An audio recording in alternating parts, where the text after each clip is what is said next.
Hi friends, మేమైతే ఈరోజు తిరుపతికి వెళ్తున్నాం పద్మావతి ట్రైన్కి సేవకు.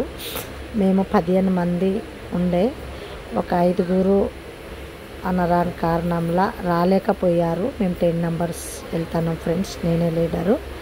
రేపు సేవ ఎక్కడెక్కడ పడుతుందో ఆ వీడియో మీకు తప్పకుండా పెడతా. మీరు సపోర్ట్ చేయండి, షేర్ చేయండి, లైక్ చేయండి ఫ్రెండ్స్. Okay friends, bye.